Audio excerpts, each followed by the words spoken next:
नारायण नारायण नारायण नारायण।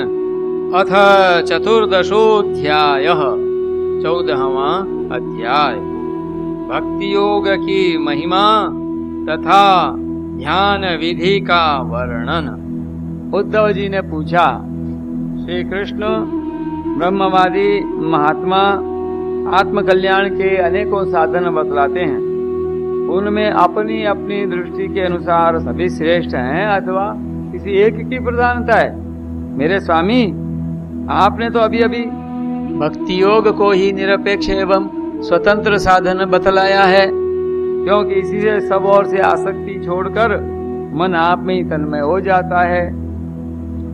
भगवान श्री कृष्ण ने कहा, प्रिय उद्धव, यह वेदवाणी समय के हेर से प्रलय के अवसर पर लुप्त हो गई थी। फिर जब सृष्टि का समय आया तब मैंने अपने संकल्प से ही इसे ब्रह्मा को उपदेश किया। इसमें मेरे भागवत धर्म का ही वर्णन है। ब्रह्मा ने अपने ज्येष्ठ पुत्र स्वयंभू मनु को उपदेश किया और उनसे भृगु, अंगिरा, मरीचि, पुलह, अत्रि, पुलस्त्य और क्रतु इन 7 प्रजापति महर्षियों ने ग्रहण किया। तदनंतर इन ब्रह्म ऋषियों की संतान देवता, दानव, गुह्यक, मनुष्य, सिद्ध, गंधर्व, विद्याधर, चारण, किंदेव, किम नर, नाग, राक्षस और किम पुरुष आदि ने इसे अपने पूर्वज इन्हीं ब्रह्म ऋषियों से प्राप्त किया। किंदेव वे होते हैं श्रम और स्वेद आदि दुर्गंध से रहित होने के कारण जिनके विषय में ये देवता है या मनुष्य ऐसा संदेह हो, वे द्वीपांतर निवासी मनुष्य किंदेव कहलाते हैं। और मुख तथा शरीर की आकृति से कुछ कुछ मनुष्य के समान प्राणी वो किन्नर और कुछ कुछ पुरुष के समान प्रतीत होने वाले बांदर आदि किम पुरुष हैं। सभी जातियों और व्यक्तियों के स्वभाव, उनकी वासनाएं तत्व, रज और तमोगुण के कारण भिन्न भिन्न हैं। इसलिए उनमें और उनकी बुद्धि वृत्तियों में भी अनेकों भेद हैं। इसीलिए वे सभी अपनी अपनी प्रकृति के अनुसार उस वेदवाणी का भिन्न भिन्न अर्थ ग्रहण करते हैं। वह वाणी ही ऐसी अलौकिक है कि उससे विभिन्न अर्थ निकलना स्वाभाविक ही है। इसी प्रकार स्वभाव भेद तथा परंपरागत उपदेश के भेद से मनुष्यों की बुद्धि में भिन्नता आ जाती है और कुछ लोग तो बिना किसी विचार के वेद विरुद्ध पाखंड मतावलंबी हो जाते हैं। प्रिय उद्धव, सभी की बुद्धि मेरी माया से मोहित हो रही है। इसी से वे अपने अपने कर्म संस्कार और अपनी अपनी रुचि के अनुसार आत्म कल्याण के साधन भी एक नहीं अनेकों बतलाते हैं। पूर्व मीमांसक धर्म को, साहित्याचार्य यश को, काम शास्त्री काम को, योगवेत्ता सत्य और श्रम दम आदि को, दंड नीतिकार ऐश्वर्य को, त्यागी त्याग को और लोकायतिक भोग को ही मनुष्य जीवन का स्वार्थ और परम लाभ बतलाते हैं। कर्मयोगी लोग यज्ञ, तप, दान, व्रत तथा यम नियम आदि को पुरुषार्थ बतलाते हैं, परंतु ये सभी कर्म हैं। इनके फलस्वरूप जो लोक मिलते हैं वे उत्पत्ति और नाश वाले हैं। कर्मों का फल समाप्त हो जाने पर उनसे दुख ही मिलता है और सच पूछो तो उनकी अंतिम गति घोर अज्ञान ही है। उनसे जो सुख मिलता है वह तुच्छ है, नगण्य है और वे लोग भोग के समय भी असूया आदि दोषों के कारण शोक से परिपूर्ण हैं। इसलिए इन विभिन्न साधनों के फेर में न पड़ना चाहिए। प्रिय उद्धव, जो सब ओर से निरपेक्ष बेपरवाह हो गया है, किसी भी कर्म या फल आदि की आवश्यकता नहीं रखता और अपने अंतःकरण को सब प्रकार से मुझे ही समर्पित कर चुका है, परमानंद स्वरूप मैं उसकी आत्मा के रूप में स्फुरित होने लगता हूँ। इससे वह जिस सुख का अनुभव करता है वह विषय लोलुप प्राणियों को किसी प्रकार मिल नहीं सकता। अकिंचनस्य दान्तस्य शान्तस्य समचेतसः, जो सब प्रकार के संग्रह परिग्रह से रहित अकिंचन हैं, जो अपनी इंद्रियों पर विजय प्राप्त करके शांत और समदर्शी हो गया है, जो मेरी प्राप्ति से ही मेरे सानिध्य का अनुभव करके ही सदा सर्वदा पूर्ण संतोष का अनुभव करता है, उसके लिए आकाश का एक एक कोना आनंद से भरा हुआ है। मया संतुष्ट मनसः सर्वाः सुखमयातिशः। जिसने अपने को मुझे सौंप दिया है, वह मुझे छोड़कर न तो ब्रह्मा का पद चाहता है और न देवराज इंद्र का, न पारमेष्ठ्यम न महेंद्रधीष्ण्यम। उसके मन में न तो सार्वभौम सम्राट बनने की इच्छा होती है और न वह स्वर्ग से भी श्रेष्ठ रसातल का ही स्वामी होना चाहता है, न सार्वभौमम न रसाधिपत्यम।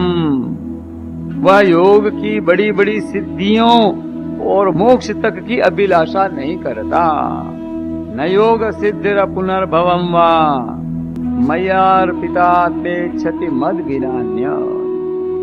न पारमेष्ठ्यम न महेन्द्रधीष्ण्यम न सार्वभौमम न रसाधिपत्यम न योग सिद्धिर पुनर्भवम वा मय्यार्पितात्मेच्छति मद विनान्य।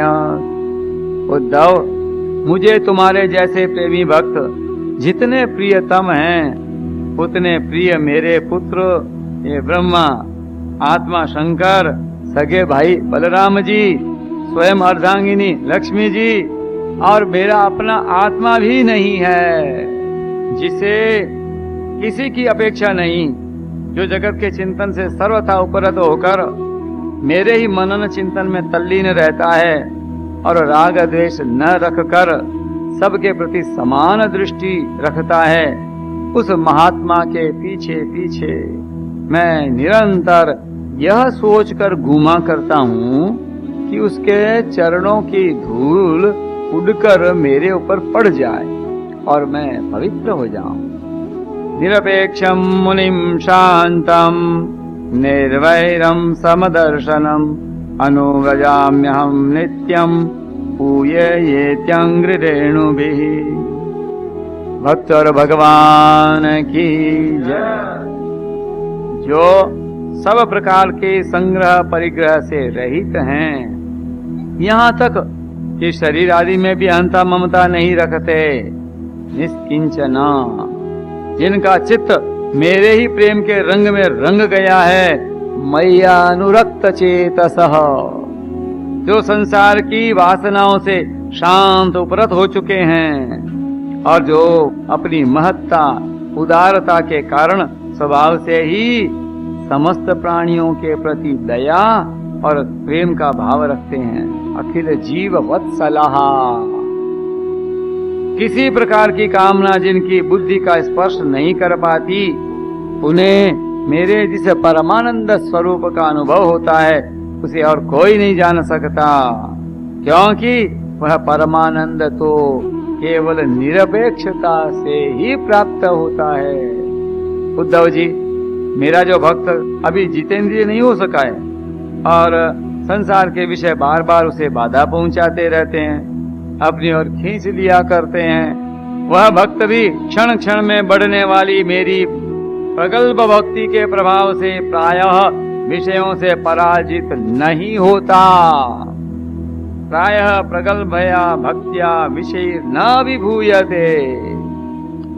उद्धव, जैसे धधकती हुई आग लकड़ियों के बड़े ढेर को भी जलाकर खाक कर देती है, वैसे ही मेरी भक्ति भी समस्त पाप राशि को पूर्णतया जला डालती है। उद्धव, योग साधन, ज्ञान विज्ञान, धर्मानुष्ठान, जप पाठ और तप त्याग मुझे प्राप्त कराने में उतने समर्थ नहीं है जितनी दिनों दिन बढ़ने वाली अनन्य प्रेममयी मेरी भक्ति। मैं संतों का प्रियतम आत्मा हूँ, मैं अनन्य श्रद्धा और अनन्य भक्ति से ही पकड़ में आता हूँ। मुझे प्राप्त करने का यह एक ही उपाय है।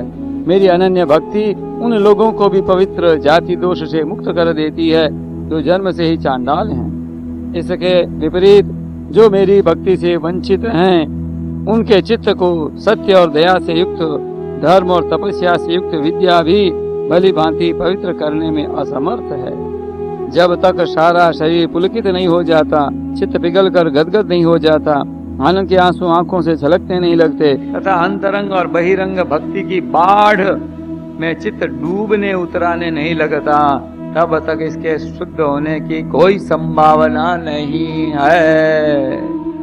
जिसकी वाणी प्रेम से गदगद हो रही है, चित्त पिघल कर एक और बहता रहता है, एक क्षण के लिए भी रोने का तांता नहीं टूटता, परंतु जो कभी कभी खिलखिलाकर हंसने भी लगता है, कहीं लाज छोड़कर ऊंचे स्वर से गाने लगता है तो कहीं नाचने लगता है।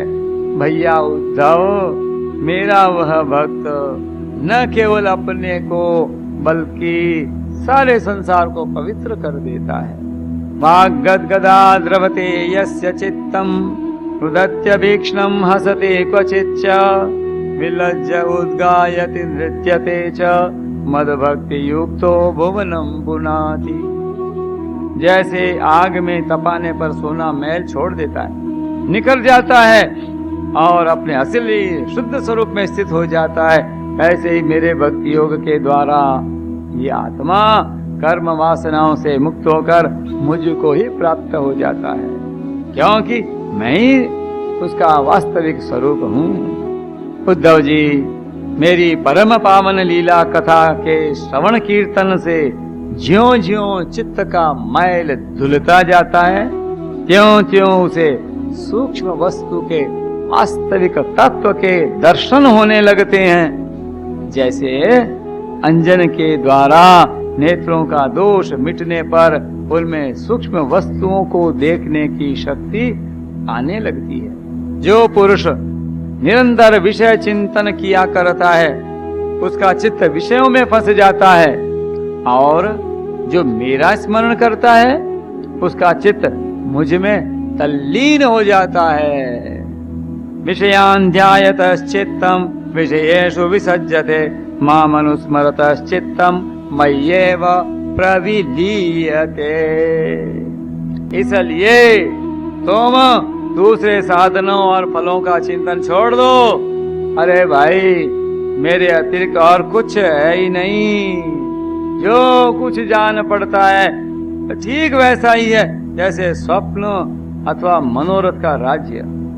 इसलिए मेरे चिंतन से तुम अपना चित्त शुद्ध कर लो और उसे पूरी तरह से एकाग्रता से मुझ में ही लगा दो। भक्त वत्सल भगवान की जय। संयमी पुरुष स्त्रियों और उनके प्रेमियों का संग दूर से ही छोड़कर पवित्र एकांत स्थान में बैठकर बड़ी सावधानी से मेरा ही चिंतन करे। प्यारे उद्धव, स्त्रियों के संग से और स्त्री संगियों के लंपटों के संग से पुरुष को जैसे क्लेश और बंधन में पड़ना पड़ता है, वैसा क्लेश और फंसावट और किसी के भी संग से नहीं होती।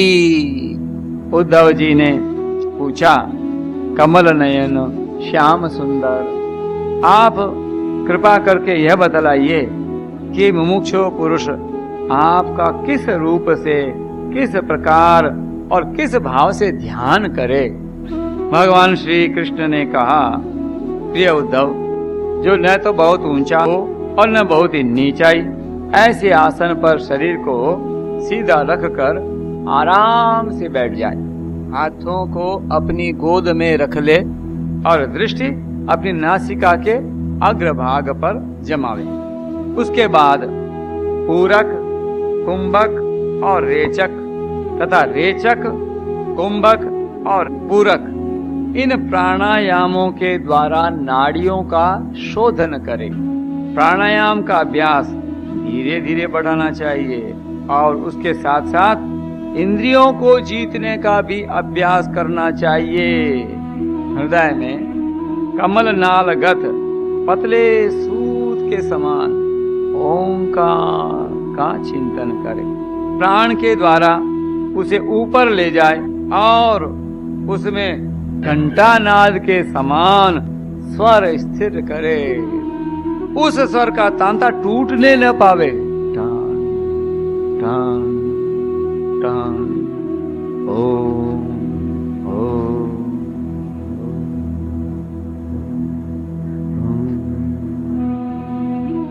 इस प्रकार प्रतिदिन 3 समय 10-10 बार ओंकार सहित प्राणायाम का अभ्यास करे। ऐसा करने से 1 महीने के अंदर ही प्राणवायु वश में हो जाता है। इसके बाद ऐसा चिंतन करे कि हृदय एक कमल है, वह शरीर के भीतर इस प्रकार स्थित है मानो उसकी डंडी तो ऊपर की ओर है और मुंह नीचे की ओर। अब ध्यान करना चाहिए कि उसका मुख ऊपर की ओर खिल गया है, उसके 8 पंखुड़ियां हैं और उनके बीचों बीच पीली पीली अत्यंत सुकुमार कर्णिका गद्दी है। कर्णिका पर क्रमशः सूर्य, चंद्रमा और अग्नि का न्यास करना चाहिए। तदनंतर अग्नि के अंदर मेरे इस रूप का स्मरण करना चाहिए। मेरा यह स्वरूप ध्यान के लिए बड़ा ही मंगलमय है। श्री कृष्ण चंद्र भगवान की जय। मेरे अवयवों की गठन बड़ी सुडौल है, रोम रोम से शांति टपकती है। मुख कमल अत्यंत प्रफुल्लित और सुंदर है। घुटनों तक लंबी मनोहर 4 भुजाएं हैं। बड़ी ही सुंदर और मनोहर गर्दन है। मरकत मणि के समान सुस्निग्ध कपोल हैं। मुख पर मंद मंद मुस्कान की अनोखी ही छटा है। दोनों ओर के कान बराबर हैं और उनमें मकराकृत कुंडल झिलमिल कर रहे हैं। वर्षाकालीन मेघ के समान श्यामल शरीर पर पीतांबर फहरा रहा है। श्री वत्स एवं लक्ष्मी जी का चिन्ह वक्षस्थल पर दाएं बाएं विराजमान है। हाथों में क्रमशः शंख, चक्र, गदा और पद्म धारण किए हुए हैं। गले में वनमाला लटक रही है। चरणों में नूपुर शोभा दे रहे हैं। गले में कौस्तुभ मणि जगमगा रही है। अपने अपने स्थान पर चमचमाते हुए किरीट, कंगन, करधनी और बाजूबंद शोभायमान हो रहे हैं। मेरा एक एक अंग अत्यंत सुंदर एवं हृदयहारी है। सुंदर मुख और प्यार भरी चितवन कृपा प्रसाद की वर्षा कर रही है। उद्धव, मेरे इस सुकुमार रूप का ध्यान करना चाहिए और अपने मन को एक एक अंग में लगाना चाहिए। एक एक अंग में। बुद्धिमान पुरुष को चाहिए कि मन के द्वारा इंद्रियों को उनके विषयों से खींच ले और मन को बुद्धि रूप सारथी की सहायता से मुझ में ही लगा दे, चाहे मेरे किसी भी अंग में क्यों न लगे। जब सारे शरीर का ध्यान होने लगे तब अपने चित्त को खींचकर एक स्थान में स्थिर करे और अन्य अंगों का चिंतन न करके केवल मंद मंद मुस्कान की छटा से युक्त मेरे मुख का ही ध्यान करे। बाल गोपाल की जय, बाल कृष्ण लाल की जय। जब चित्त मुखारविंद में ठहर जाए तब उसे वहां से हटाकर आकाश में स्थिर करे। तदनंतर आकाश का चिंतन भी त्याग कर मेरे स्वरूप में आरूढ़ हो जाए और मेरे सिवा किसी भी वस्तु का चिंतन न करे। न किंचिदपि चिंतये। जब इस प्रकार चित्त समाहित हो जाता है तब जैसे एक ज्योति दूसरी ज्योति से मिलकर एक हो जाती हैं, वैसे ही अपने में मुझे और मुझ सर्वात्मा में अपने को अनुभव करने लगता है। जो योगी इस प्रकार तीव्र ध्यान योग के द्वारा मुझ में ही अपने चित्त का संयम करता है, उसके चित्त से वस्तु की ये अनेकता, तत्संबंधी ज्ञान और उनकी प्राप्ति के लिए होने वाले कर्मों का भ्रम शीघ्र ही निवृत्त हो जाता है। नारायण नारायण।